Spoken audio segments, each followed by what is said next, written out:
So welcome everyone again to the 10th SOAS World Philosophies Lecture Series. My name is Dr. Elvis Imafidon, and we've had some very interesting discussions and lectures in the last 9 lectures that we've had.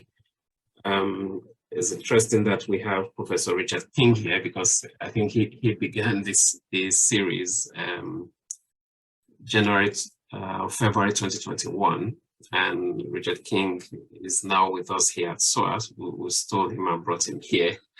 So it's nice to have him here with us. The idea is basically to continue to explore thematic and theoretical issues in philosophy from a global perspective, allowing for a more inclusive and decolonial approach to doing philosophy. And we've had very interesting themes in the last nearly 2 years, from African perspective, Mexican perspective, and so on. And we've had some very interesting lectures on world philosophies itself. So we're really looking forward to today's one as well. So my colleague, Dr. Andrew Hines, is here, and he will be the anchorman for this lecture. He will introduce our speaker and also lead us through the comment and question session. So Dr. Andrew Hines. Thanks so much, Elvis. Hello, everyone, and thank you so much for coming today. Just again, please mute yourselves when you're in the room so that we can all hear the speaker. It's my enormous pleasure today to be here with you all and to welcome Dr. Elise Coquereau-Saouma to speak to us today. Just a bit of information if you don't already know her work. She's the recipient of the Erwin Schrödinger Fellowship. She spends her time kind of, if I correct me if I'm wrong, Elise, but between Delhi and Massachusetts. She works on intercultural philosophy and in particular on contemporary Indian philosophy, and is the co-editor of the special issue of Sophia on the challenge of post-colonial philosophy in India. And there's a few other things you can read about in her biography, but I'm really pleased to welcome her today because I first encountered her work on a now famous article about why should we take up the challenge of contemporary Indian philosophy. And I was really drawn to the way in which she brings together intellectual history on the one hand and philosophical close reading and argumentation on the other. So I am excited and honored that she's joining us today, and she'll speak with us on humanism in contemporary Indian philosophy. Before I turn it over to her, just a few ground rules. Elise, you can speak for the length we've agreed, and then at the end of that time, we'll open it up to questions. So please, everyone, just hold on to your questions until the end, and we'll have a lovely discussion afterwards. So without further ado, Elise, over to you. Thank you so much for the nice and generous introduction. I'll start slowly first by sharing my screen.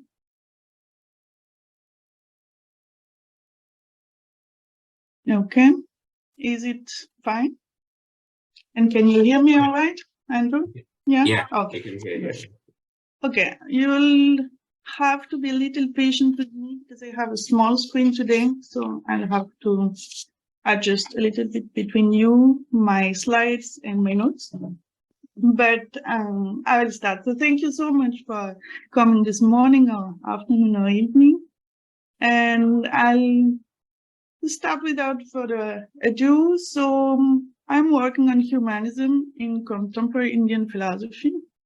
And what I will do today is this reflection on what is humanism in contemporary Indian philosophy. So I want to start with a kind of introduction with a few points that are important to keep in mind during the talk, kind of methodological and conceptual framework.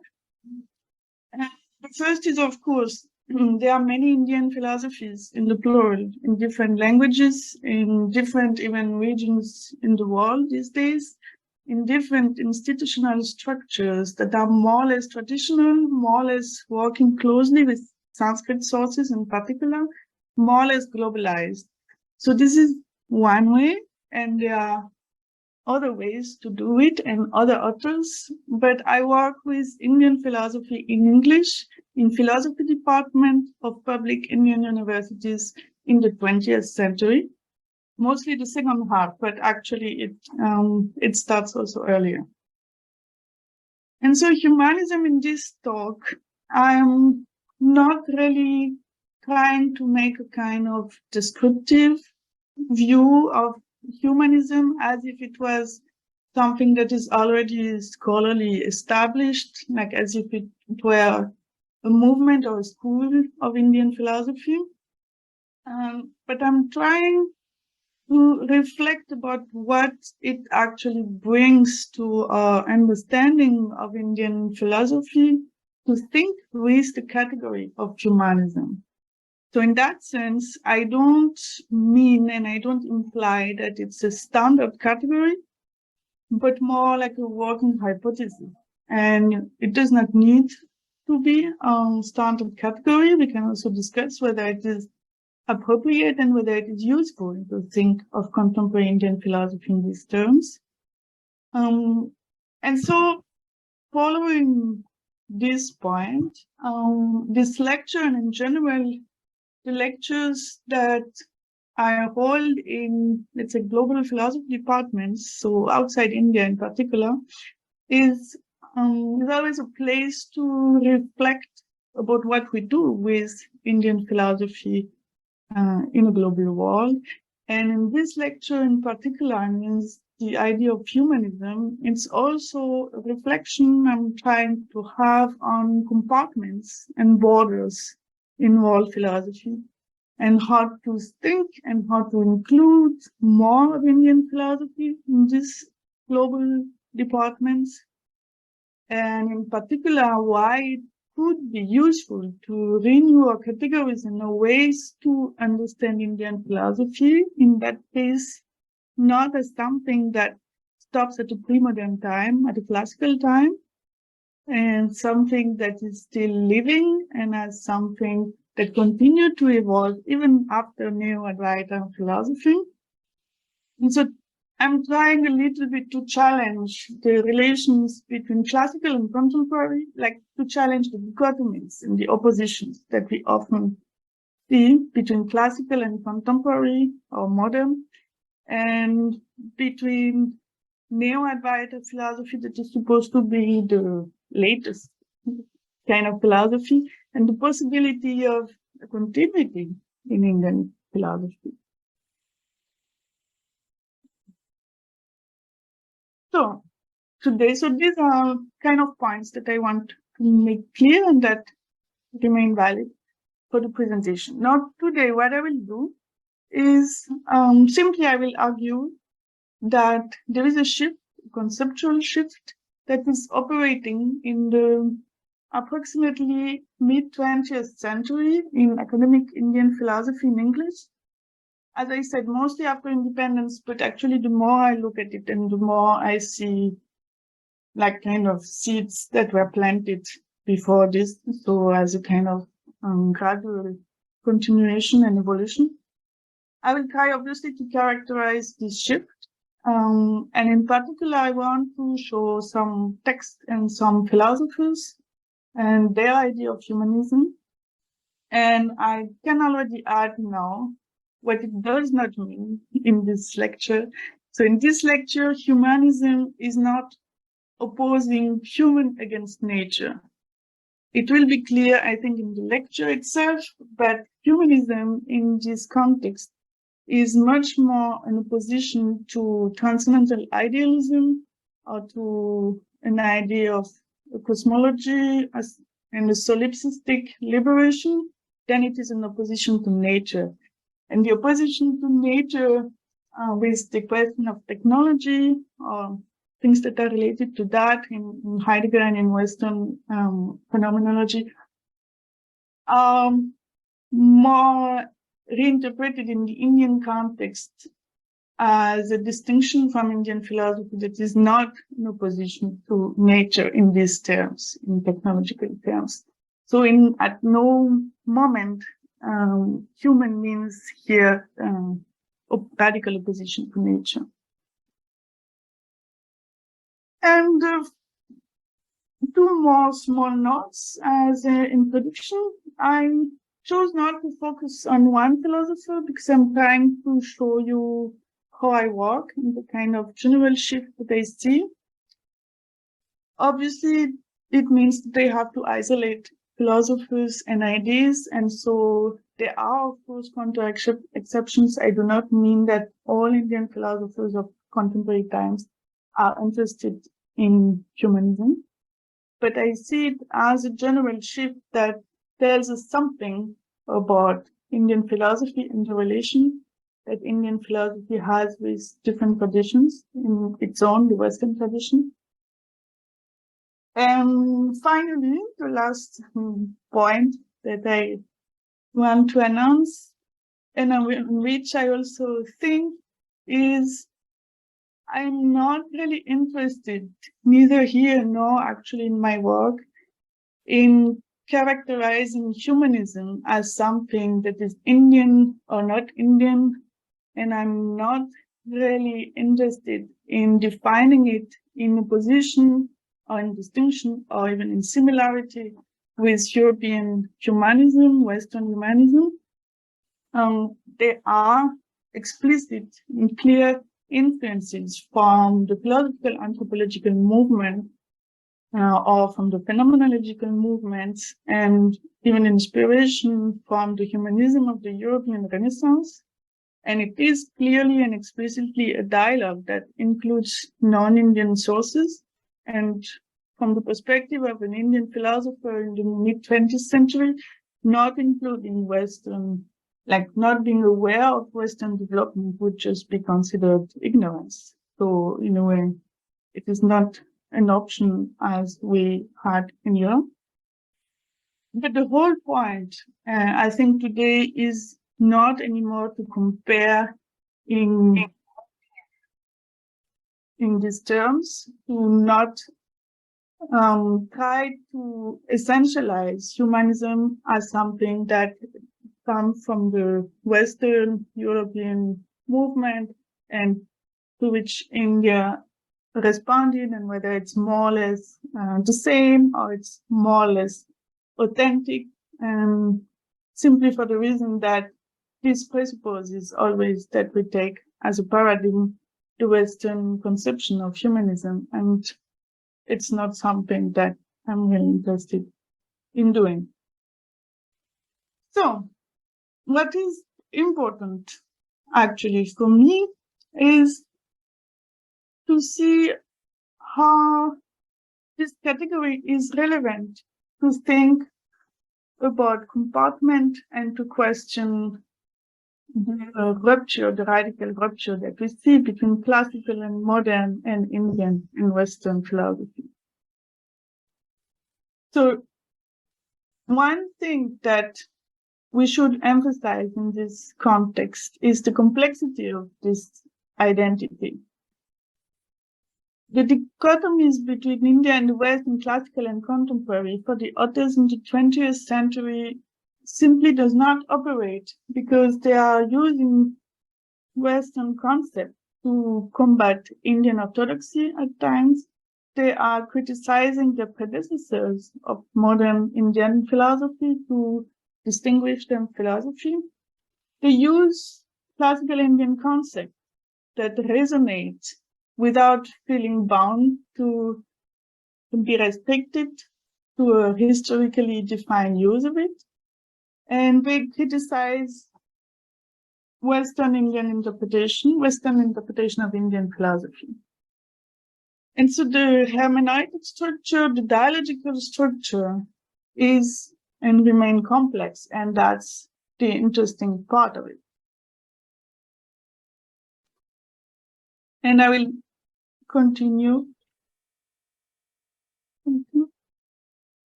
I will continue with this.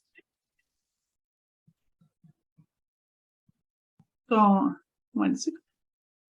Okay. So I like to begin, especially in global philosophy departments, I like to begin with the problem of absence of contemporary Indian philosophy in our global departments. For the fact that it's interesting that although more and more Indian philosophy is included in our departments, including kind of renewal of interest in modern Indian philosophy, figures like Tagore, Aurobindo, yet Anglophone contemporary philosophers of the Indian academia remains quite absent.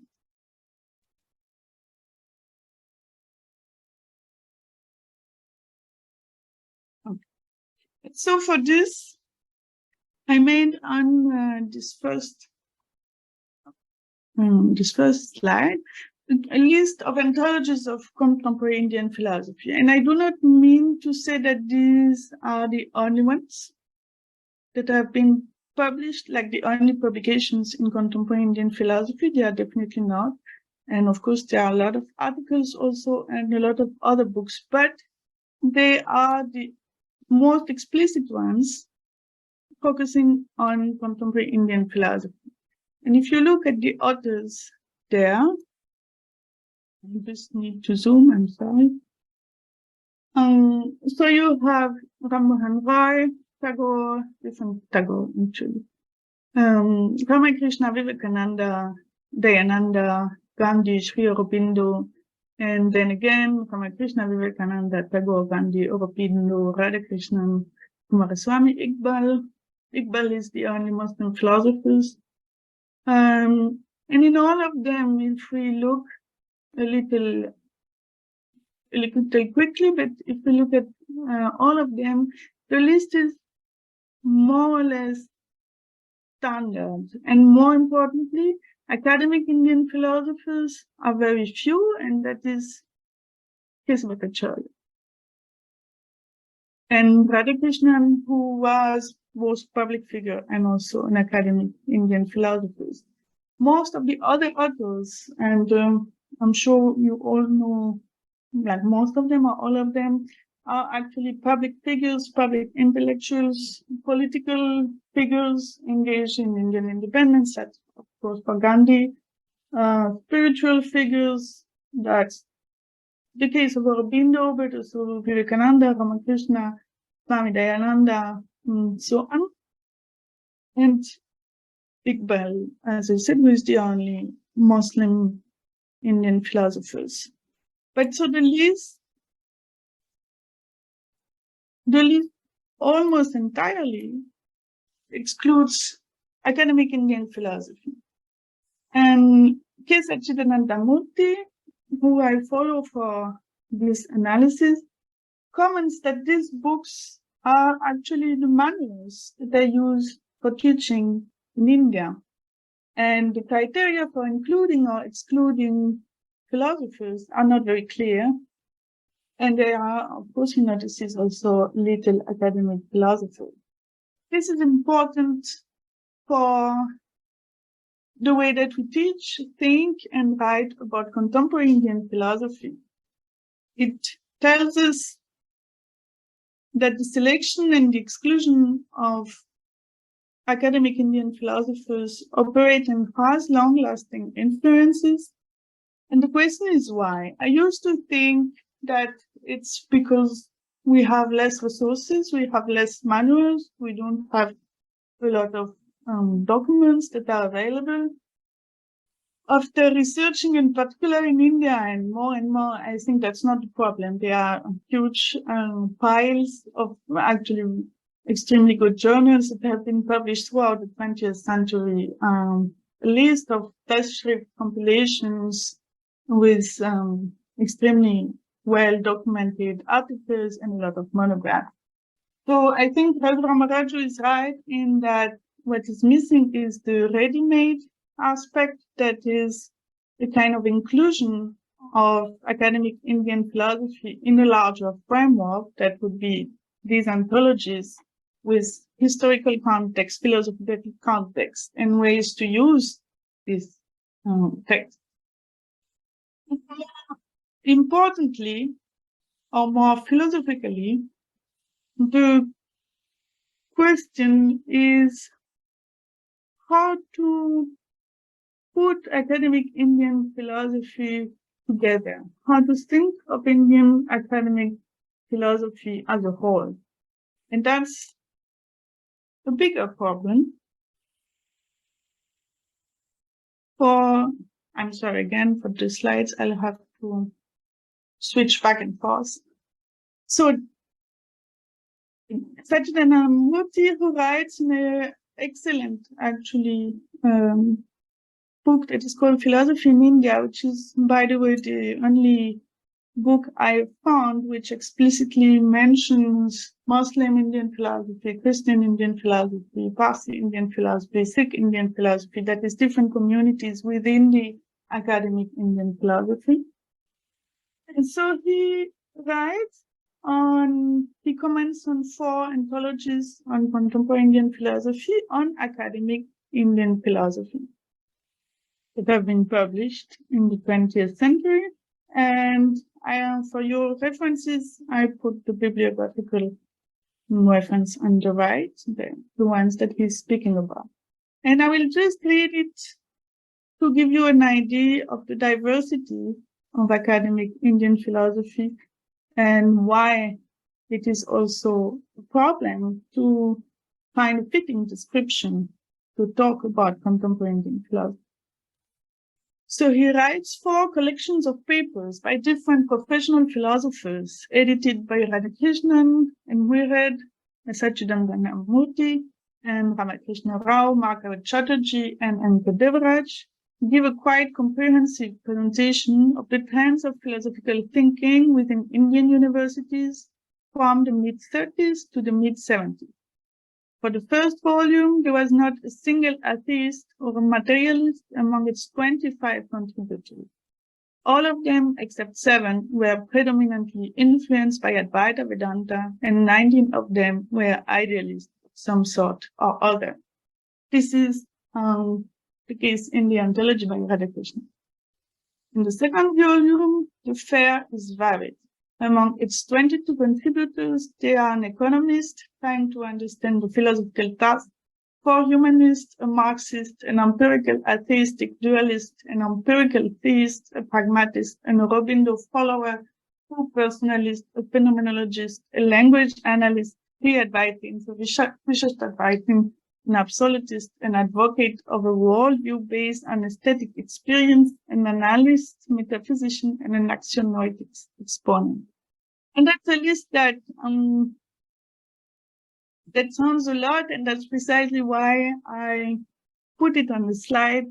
It's not to make you tired already, but it's to show you the diversity of academic Indian philosophy in English, and to raise the question after that of how difficult it is to describe and then to include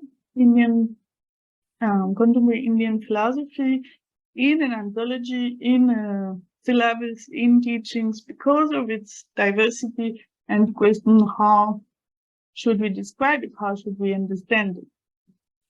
And then it continues. In the third volume, among its 14 contributors, there are an analyst metaphysician, 3 analysts, a Thomist, a humanist, a Shaiva theist, an Advaitin, a phenomenologist, a logician, an existentialist, an logician idealist, a personalist theist, and an interpreter of aesthetic experience. And in the 4 volumes, he continues a little bit the same, except you have 2 exponents of anthropological standpoints applied to philosophy. Humanist, phenomenologist, existentialist, Advaita still there, an advocate for the autonomy of philosophy, and ethics. And then one more remark that is also important: in the last 2 volumes, no materialist or Marxist finds its place. Marxism in philosophy had a period that was lively in contemporary Indian philosophy, but it seems not to have sustained, at least according to Satchidananda Murthy. And so he also concludes that this gives kind of an idea, a snapshot, if you want, or kind of a very quick and condensed idea of the kinds of philosophies that were developed in Indian universities in the 20th century.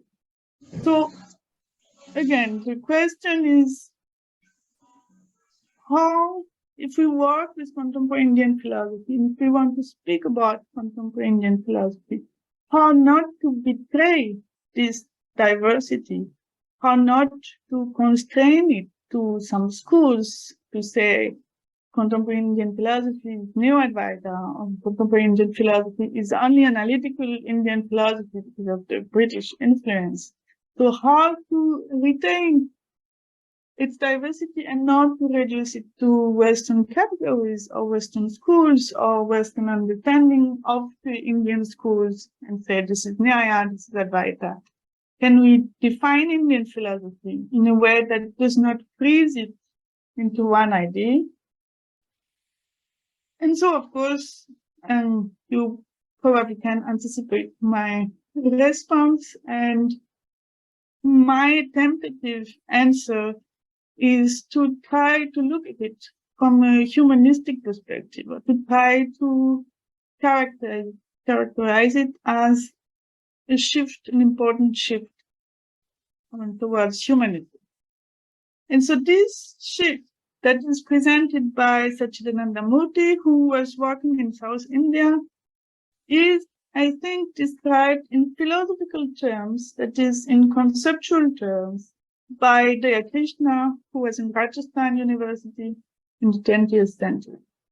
And so I think the shift that Murthy in that paper is really kind of analyzing the production of philosophy in India and looking for what has been published and how we can describe it.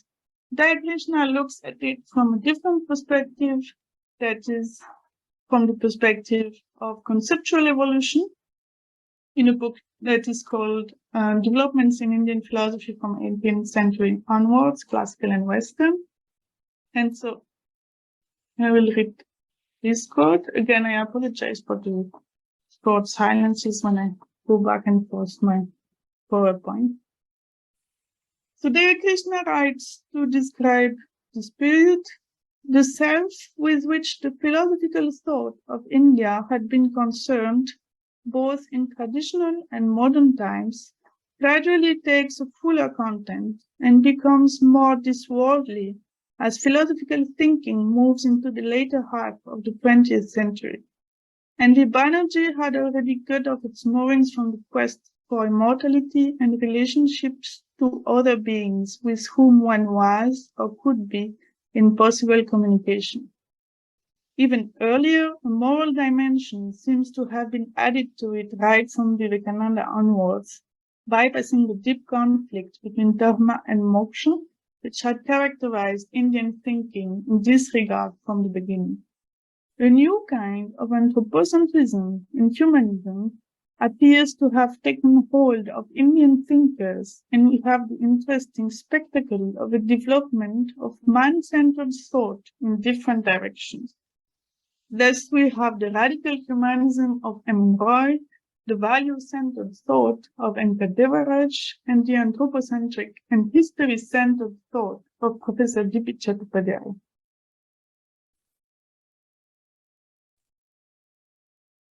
So I have to say, of course, that this is Radhakrishnan's take, and Radhakrishnan himself was very interested in, let's say, not reproducing the standard in a little bit cliche idea that Indian philosophy is about liberation and attaining moksha. So, of course, his interpretation is influenced by his own thinking.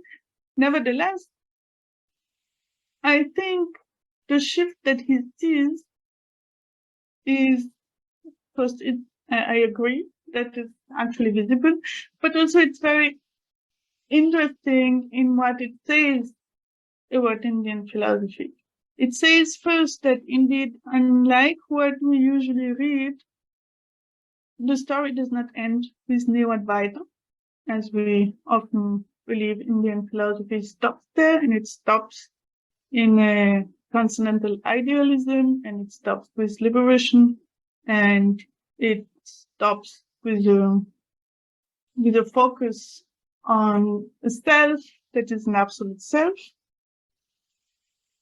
And it tells us, I think, also that there is no radical epistemological rupture happening with colonization, in the sense that this shift, I think, is not a radical shift that totally breaks away with Indian tradition and would only be a westernized Indian philosophy.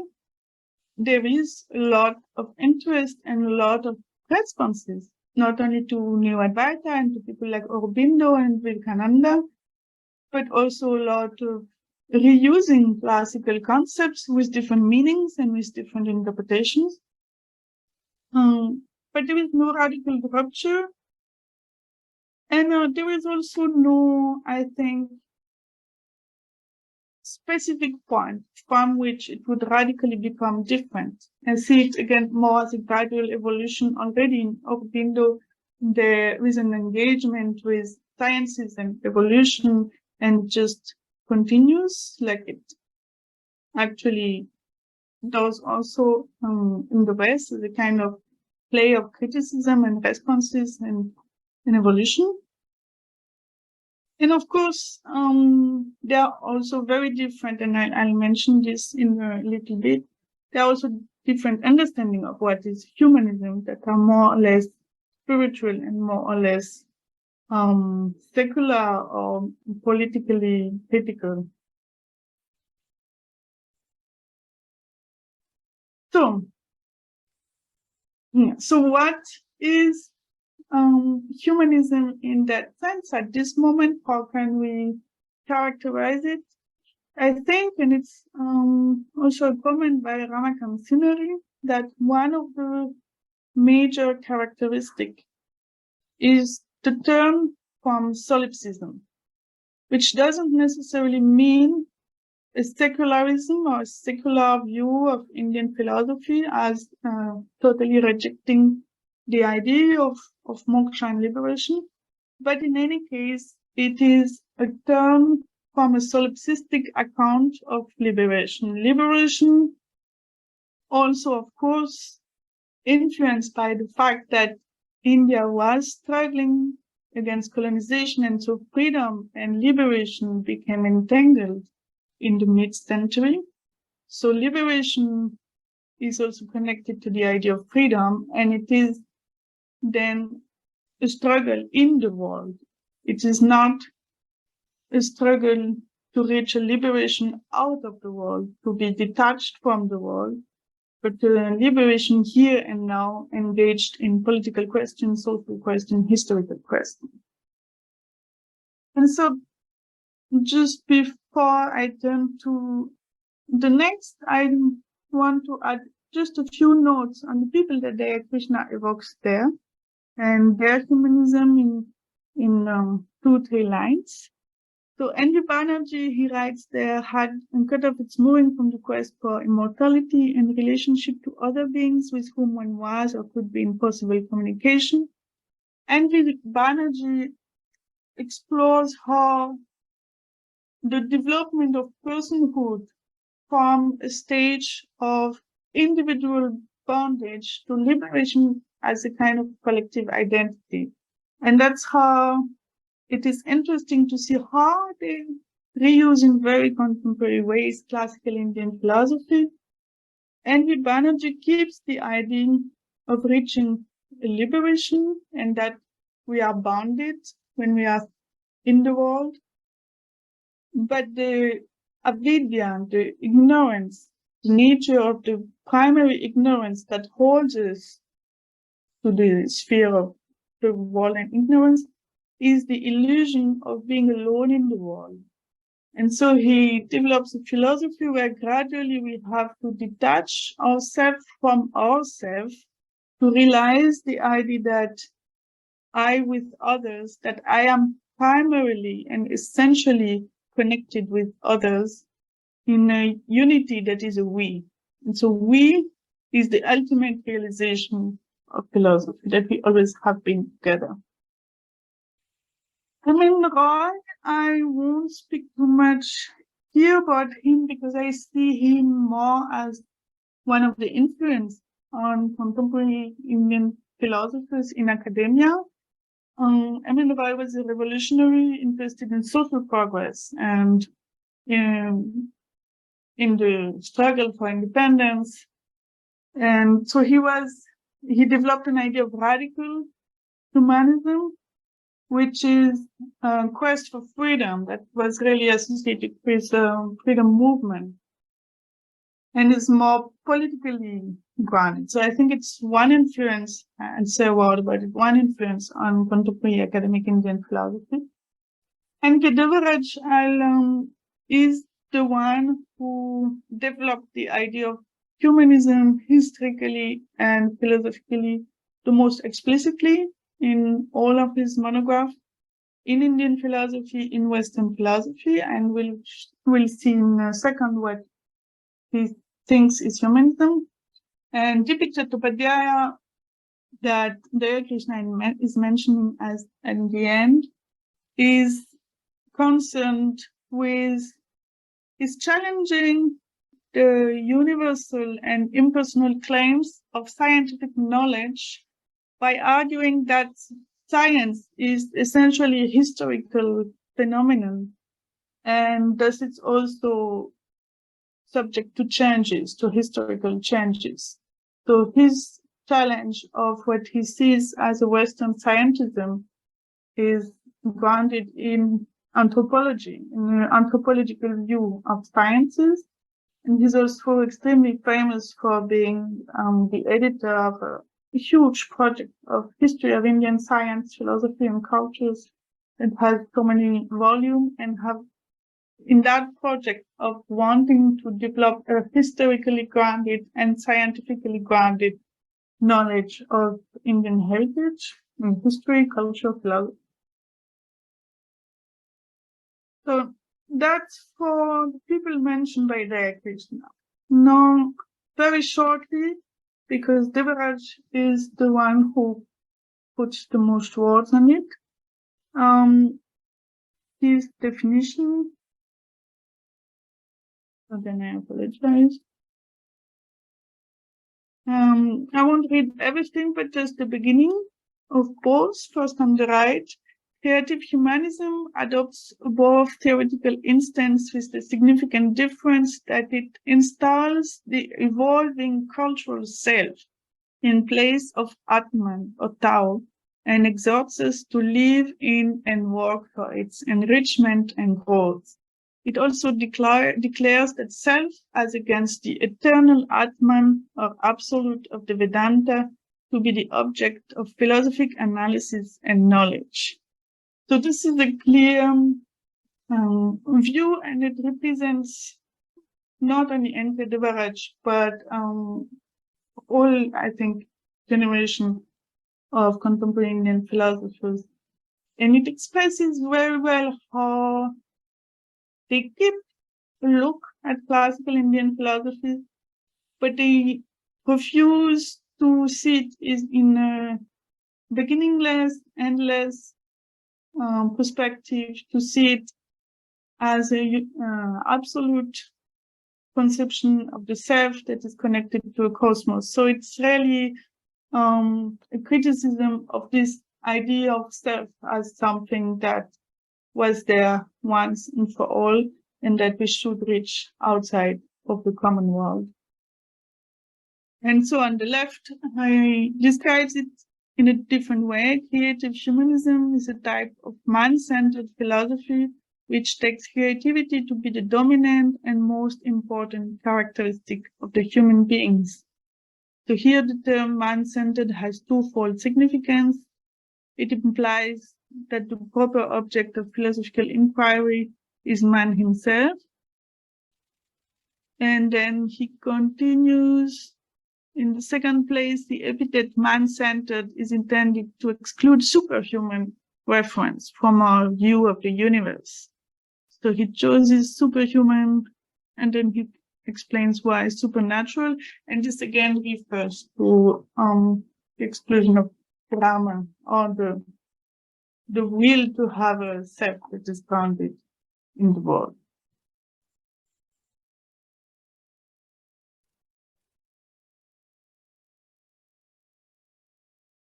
Come back. Okay.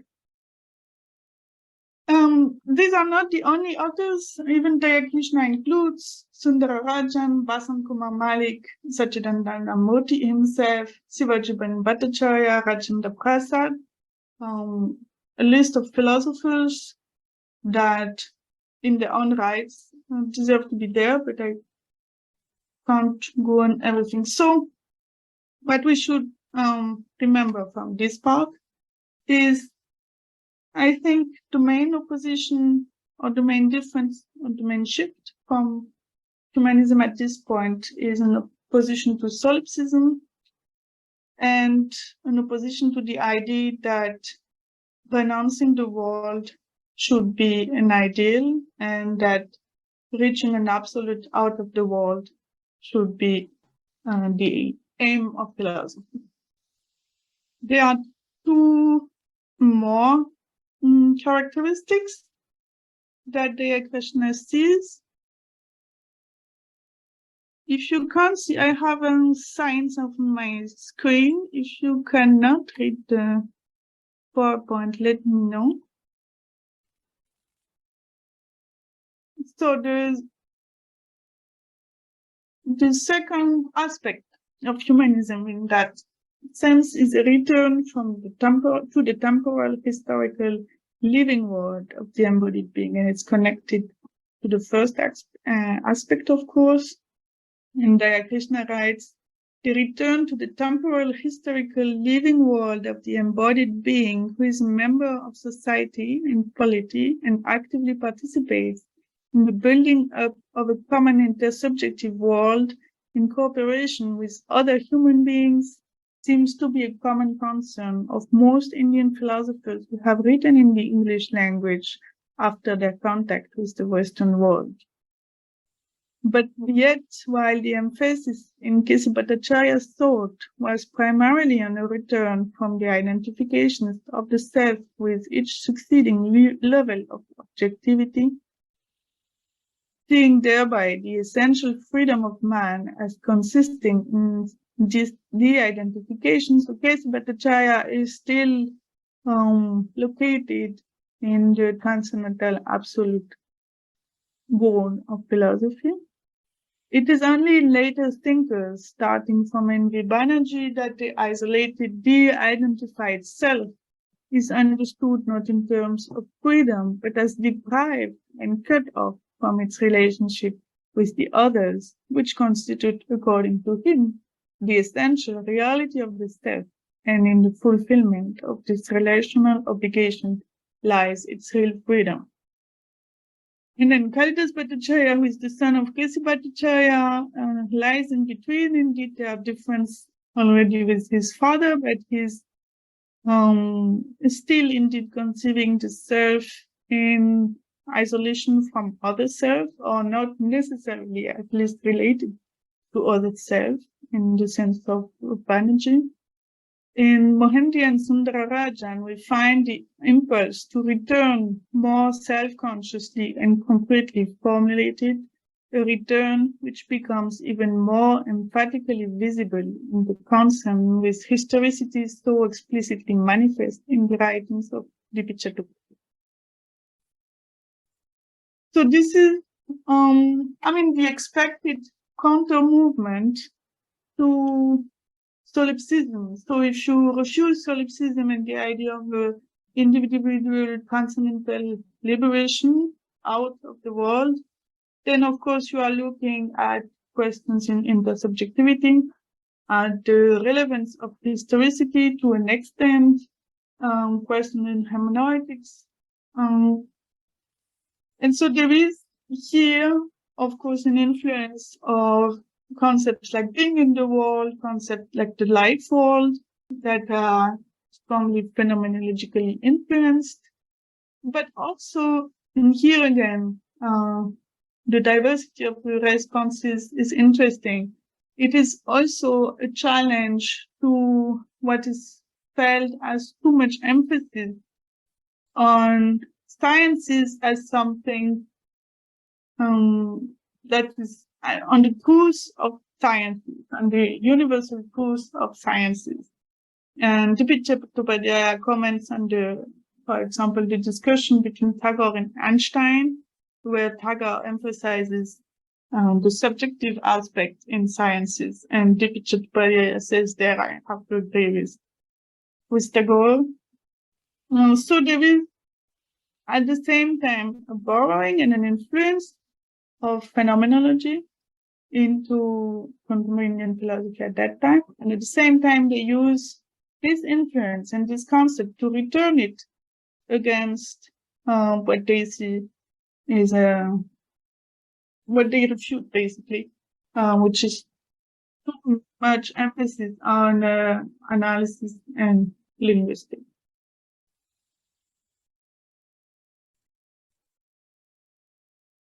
So I will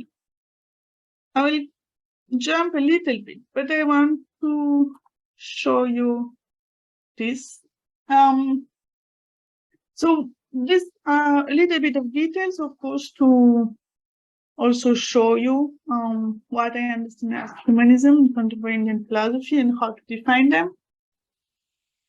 So at this point, I also want to emphasize the complexity of this tradition. As I just said, the complexity of how to reuse concepts from different traditions to give something that is very new and that is neither a criticism only of Western philosophy, or neither a criticism only of classical Indian philosophy, or neither a criticism only of modern Indian philosophy, but a kind of navigating between philosophical worlds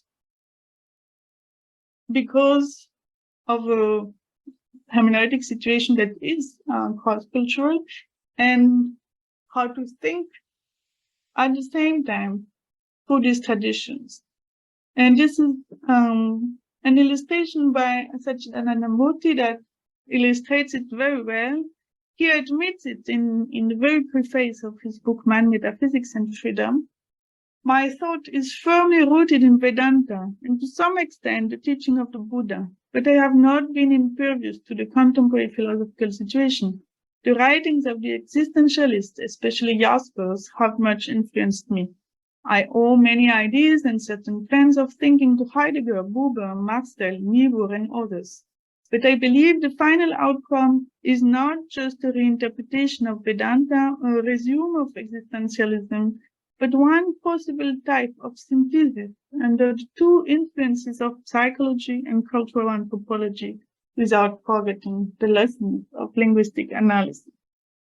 And of course, this is both the reason why it's so difficult to describe contemporary Indian philosophy and to classify in one box, which we like to do when we teach academic Indian philosophy or when we teach philosophy, because it's convenient to describe authors as being continental or analytical philosophers. And so Indian philosophy resists all this kind of attempts and of compartments and boxes.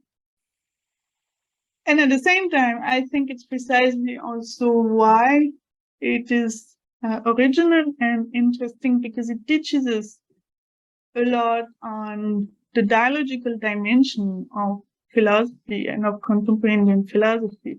And it criticizes both the way we do Indian philosophy from an ontology perspective as a kind of commentary interpretation or commentary idea of philosophy, and of course from our mainstream Western philosophical departments where everything has to be fit in one classes on ethics and politics and be realist or idealist and so on. So it kind of questions everything in a sense, and in that sense, I find it radical.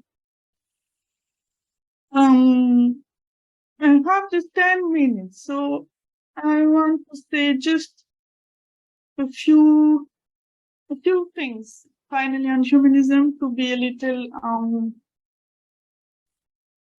to show you also the ambivalence of the term and not to pretend that it works perfectly to describe contemporary Indian philosophy.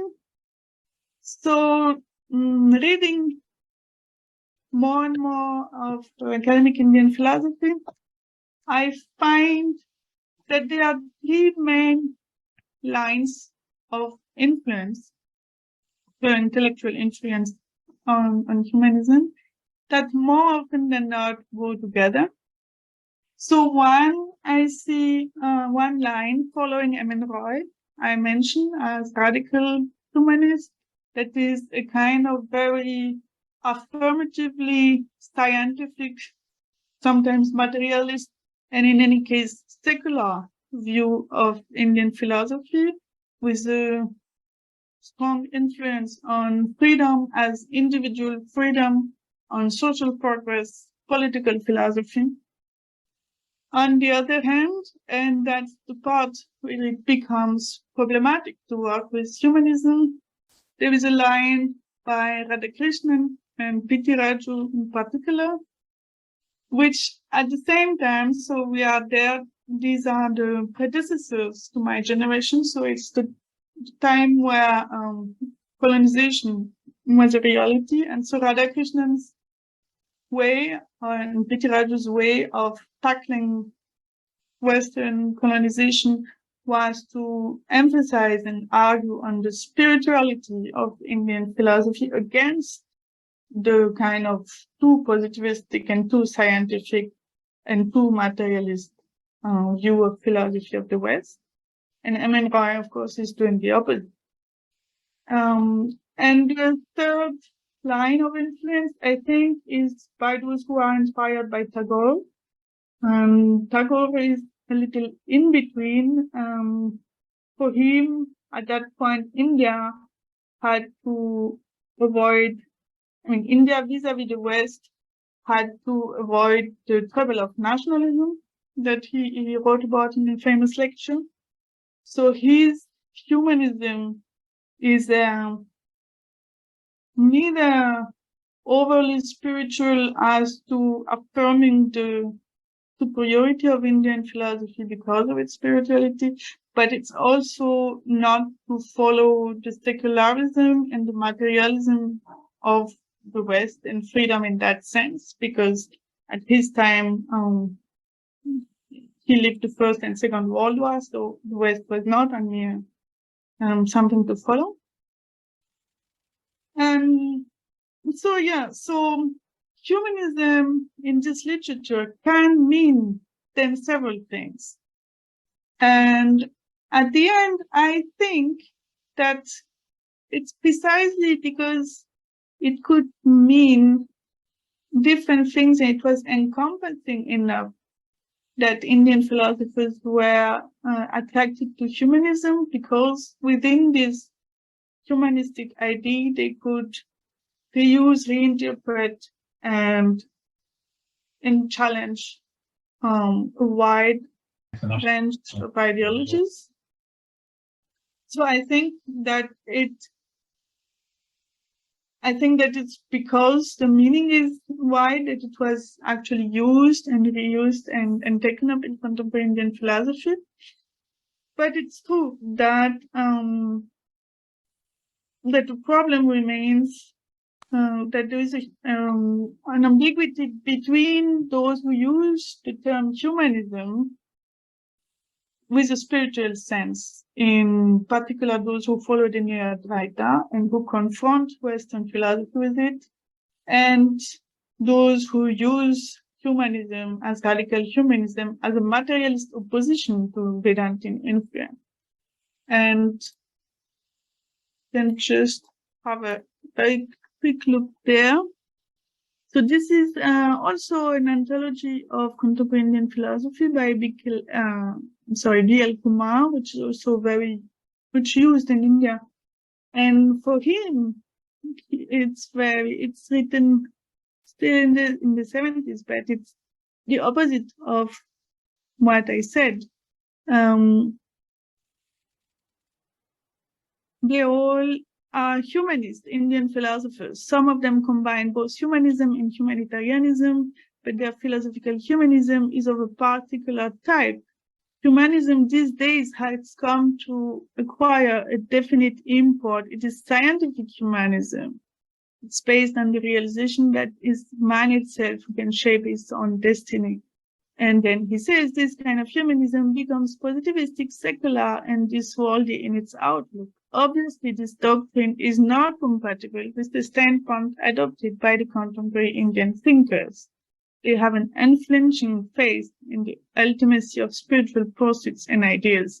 And indeed, in his anthology, he wrote the list. He means Vivekananda, Tagore, Gandhi, Aurobindo, Chattopadhyaya, Radhakrishnan, and ātman, the earlier figures. So he is using spiritual humanism to distinguish himself, probably also from M.N. Roy and people following radical humanism. So there is even there an internal debate and possible disagreement. So I'll just conclude and I'll go a little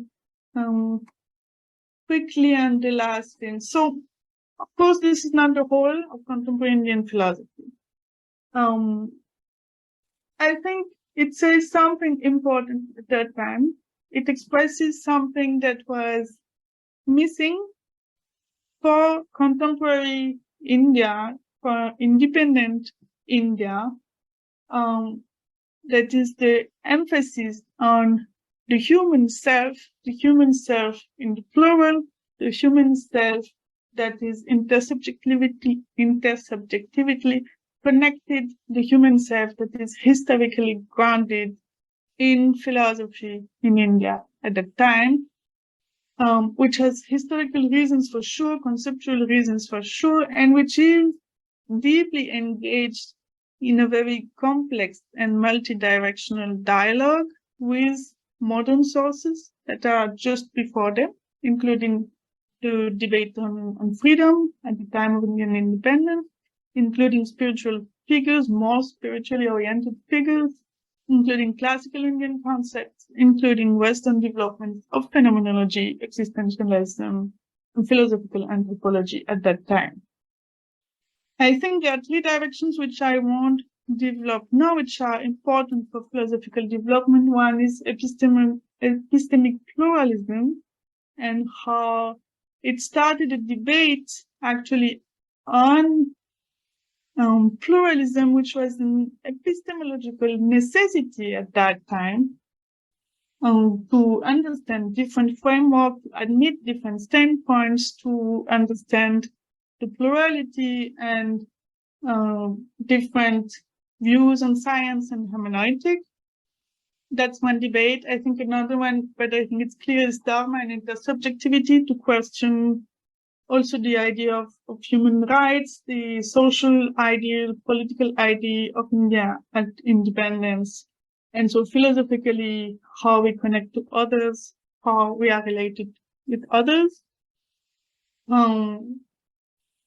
And in Indian philosophy, it's also, there are a lot of criticism of Purushottas as a hierarchy of values that is questioned at that time.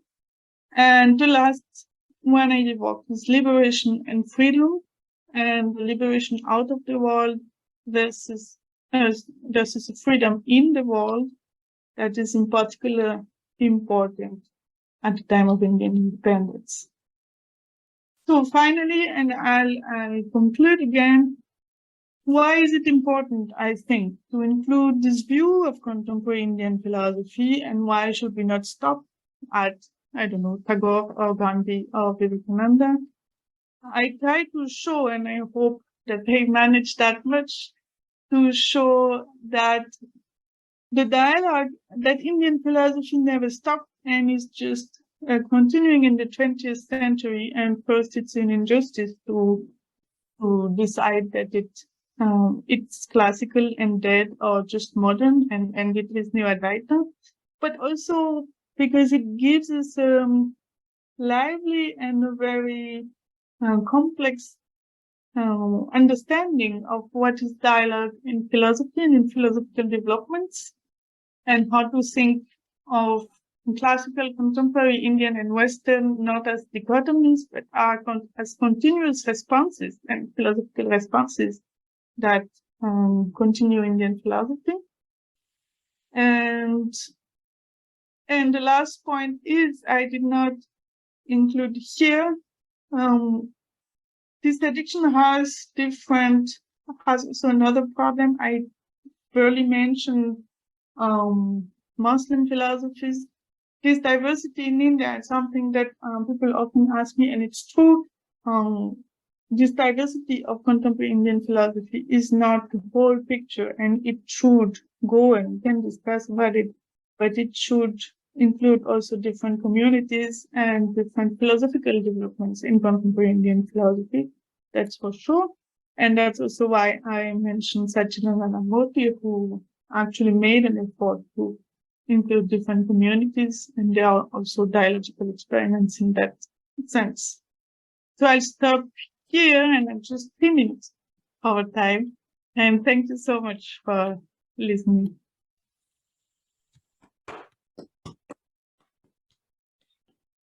Thank you so much, Dr. Coquereau-Saouma. It was a lovely mixture of erudition and really insightful and thought-provoking. So thank you. Just so everyone knows, here's how questions are going to work. If you can, please use the raise hand function, and then I'll kind of try to keep an eye on whose hand goes up first and call you in order.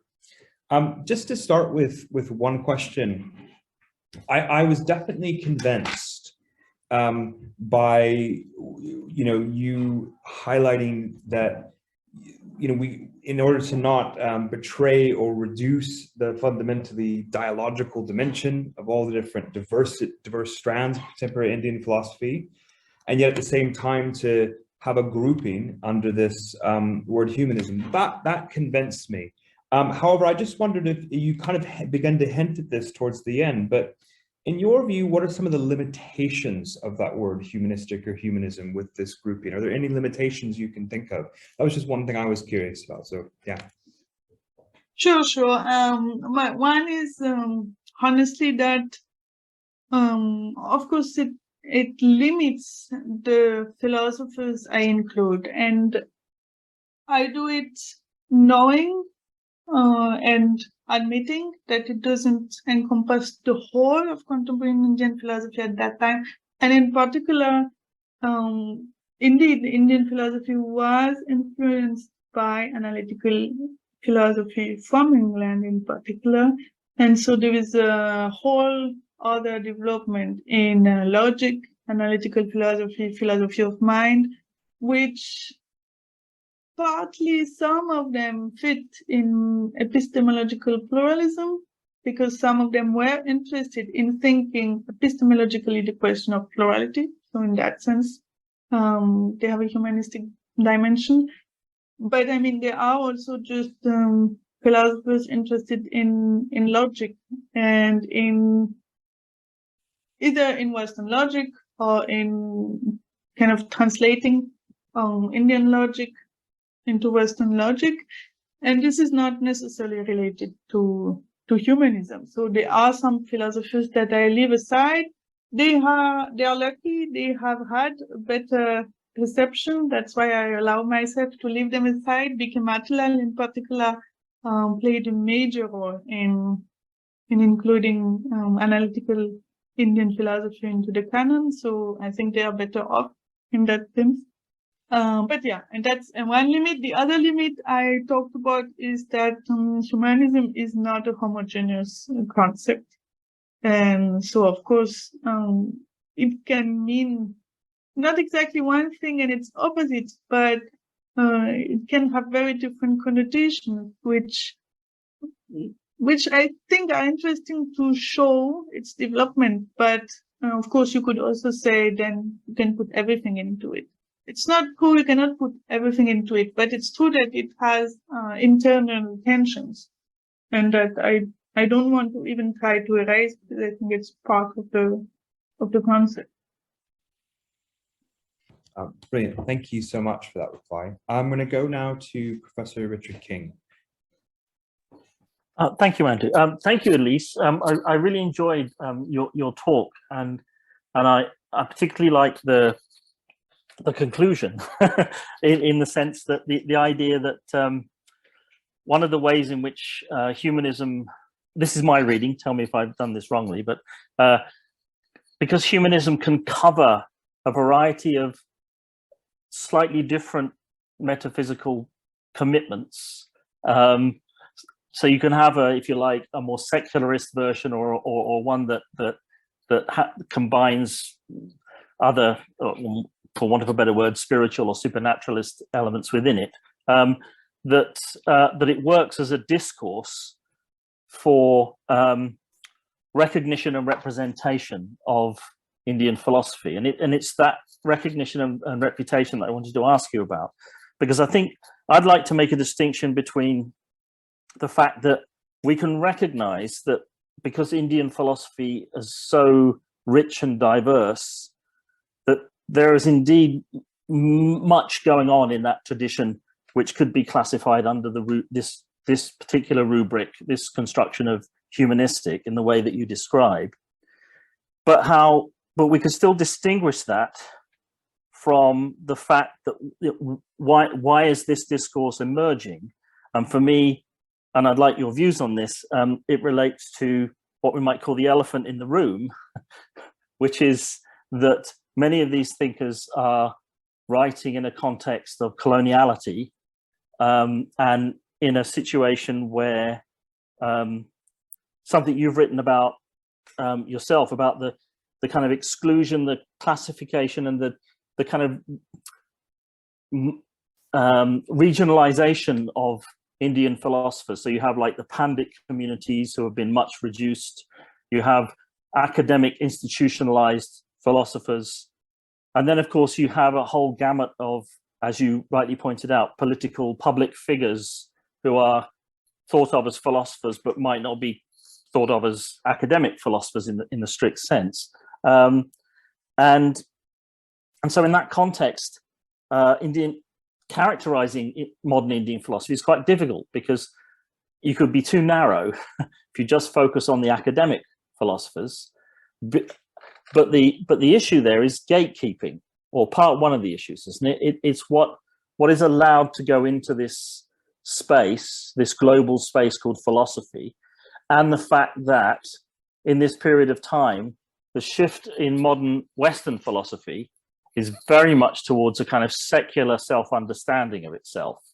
And so do you see this discourse of humanism and humanistic reflections, which I accept is coming out of Indian traditions, but do you see it at all as a response to Western hegemony, coloniality, and, if you like, knocking on the door of philosophy to get into the debate?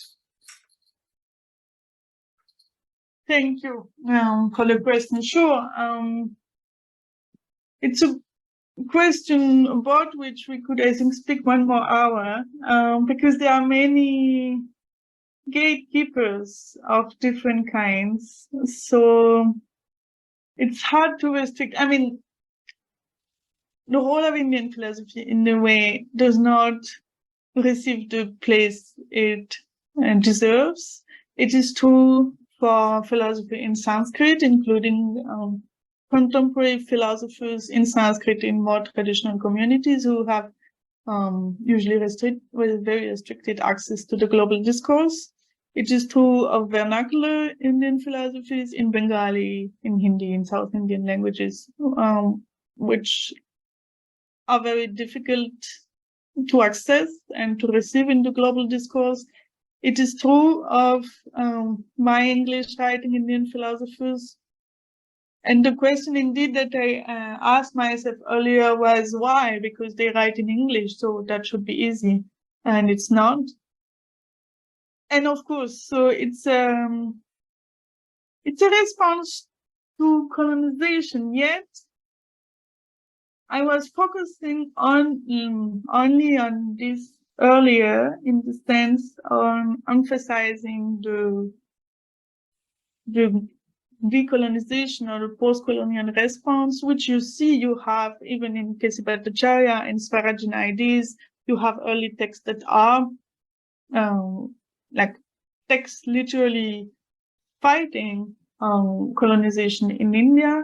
You have a lot of that during the period preceding independence of philosophers engaged in the idea of thinking freedom for India, thinking political freedom for India, thinking a nation for India, an independent nation. And so you have a lot of political social philosophy that emerges. Yet today, it's not that I don't think it's important, it is there the whole time.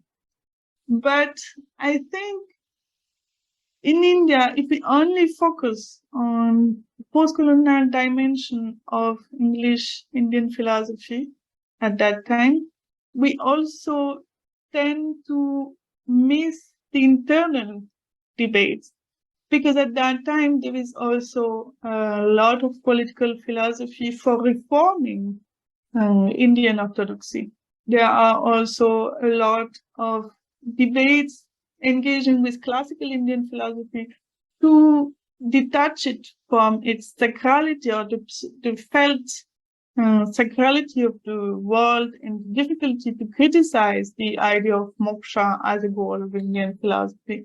There are so internally also between the Pandits and these English more secular philosophers tension in trying to combat a certain sense of orthodoxy within the Hindu philosophies.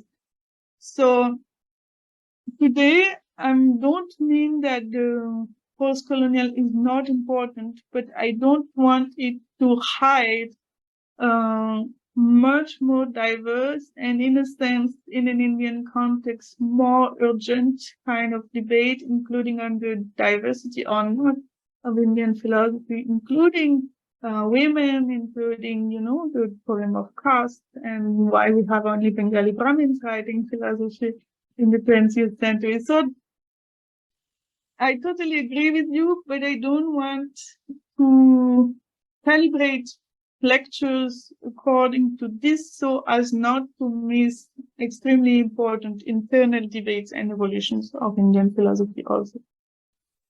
Thank you. I appreciate that. Thanks. Yeah, thank you so much for your reply, Elise. I'm going to go next to Abhishek Mal. If I'm saying that correct? Go ahead. Yes, my name is. Yes, thank you so much. First, I want to thank you that you are doing some sort of an applied intercultural philosophy. And this I like personally very much. Now, I just would like to have a few sympathetic critical comments. I mean, Buddhism on the one hand and the Hindu philosophy on the other hand. Buddhism is Buddha was a heretic. Buddhism has an ethics without theology. And Hinduism has both, with theology and without theology. My question is how to get the overlap between these different concepts, definitions of humanism, because without some sort of an overlap, it's going to be a fight endless. And this overlap more or less has to be found even if God is the source, or say in the philosophy of Kant, it is some sort of transcendent reason. So I would have liked you to talk about Ambedkar's humanism, which is humanism par excellence. You just imagine, Hinayana, Mahayana, Vajrayana, and Navayana, that is the Hinduism, this is the fourth Buddhism, and there it is humanism purely. Buddha is just on the ground, and of course one may be a Buddhist in believing nirvana as a category outside. So there I feel that this should be taken as a very powerful concept of humanism, which has more overlaps with any tradition all over the world. And then I would like to say that somehow Indian epistemology always says there is Indian epistemology jnana prapti and phala prapti. That means we get knowledge and we also act according to this knowledge. So in this phala prapti, acquisition of results, always there is some ethics. And Harianism of the philosophers, he says, Indian philosophy is not only a way of thought, but at the same time, it is also a way of life. And this way of life may be metaphysically, ontologically, or just humanistically, ethically grounded. And this point should be made clear in talking with the European philosophers. You know, for the last nearly 35 years, I'm fighting here with many colleagues, and all of them, they say, you Indians do philosophy, but if you don't do philosophy the way we do philosophy, then of course it is no philosophy. And since I have been living here for the last 50 years, then I say, but for Schopenhauer, Hegel's philosophy is the word he used, Hegelai. You know, I mean, it's just a very negative word for Hegel. No, and Hegel's philosophy for Bertrand Russell is myth. So at home they have the same trouble, but the moment European philosophical thinking faces Africa, Latin America, India, then all of a sudden they think we have one voice of European philosophy. And I'm so happy that we are doing this intercultural philosophy. You did so much for the intercultural philosophy here in Germany and Europe. Thank you so much. Thank you very much. And you are very right. And these are two questions. Buddhism, you are absolutely right that I focus too much on Advaita Vedanta and responses to Advaita Vedanta, and I do not give in general enough importance to contemporary reinterpretation of Buddhism. That's true with Ambedkar, and interestingly, if you see the list, Ambedkar is not included in all these anthologies of even public figures next to Gandhi and Tagore and Nehru. And although today, I mean, in places like in India, it's too large, but in places like JNU, he is very much considered as a philosopher. So there is a problem with Ambedkar in academic Indian philosophy, that's for sure. But for Buddhism, before I forget, I want to add he's not the only one actually, even in academic Indian philosophy. And Banerjee has a book on Marx and Buddhism in which he sees through Buddhism, he explored this idea of essential intersubjective relation with others. And Satchidananda Murthy also mentions Buddhism. So you are very right that it plays a role because of the lack also of God for this humanist. It's like an inspiration for this contemporary humanist because we avoid the theological problem. And for Ambedkar, yes, sure. And I think, include him as an influence because I'm interested in academic Indian philosophy in departments, but it's true that I should maybe add the fourth line of influence following Ambedkar, and that I will keep in mind. And the second question is theory and practice, basically. And again, you are very right. There is a lot also of writings on practice and humanistic practice vis-a-vis theory. And this is in response indeed to the Western overemphasis on theories and ways of theorizing. You are right that there is a kind of parallel. So Krishna Chandra Bhattacharya, for example, is very much inspired by the Hegelian model and builds an extremely difficult abstract theory. And that after him, as in Western developments where And there are reflections on the life world and practices and ethics and all. So after Krishna Chandra Bhattacharya, the same happens in contemporary Indian philosophy with an emphasis on practice that comes back, although actually for Krishna Bhattacharya it's more ambiguous than this. So definitely, I mean, it's parts, and it's often part of the responses to Western philosophy and of the critic to Western philosophy, that even humanism remains a kind of theoretical idea, and that in Indian philosophies there are concepts like practice sadhana that can ground humanism to ethics and practical questions. So you're absolutely right. I agree. It's a different way to put it, and it's a different line of the dialogue between India and the West. And I mean, you're right, but it's very difficult to make it admissible to the Western discourse. I mean, we all try to do, as you said. I have no magical response to include it to the Western discourse. But yeah, you're right. It's one more line of the dialogue that I could definitely include in the humanism. Thank you for both of them. I will write them down. Thanks again, Elise.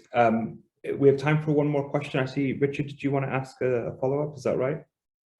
No, I just wanted to quickly make the point that I think that including Ambedkar is also important in relation to Elise's earlier point about the Brahmanical domination of Indian philosophy. And so that's why I think that's also an important voice. Thanks.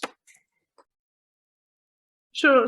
And but I want to see who is directly influenced, because for me, he's still part of my public figures, intellectual figures.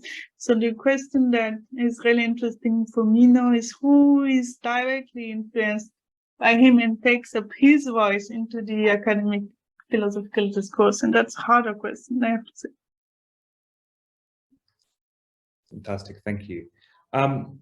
We're close to the end now, but is there any, we have time for one last quick question if anybody else has any thoughts or questions.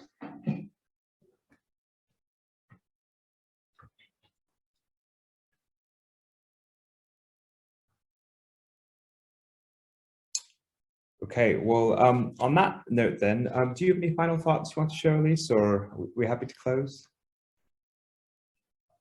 No, I'm very thankful for all the remarks and the points and discussions, and I'm sincerely thankful because I will write them down and think further about it. So it helps me to continue thinking about the topic. And so thank you so much for your engagement and your question.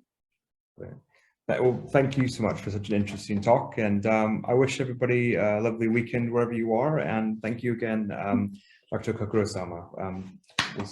Thank you so much. Yeah, I'm going to close the meeting now, but please look out your emails for the updates from Elvis about future events. So bye everyone. Thank you.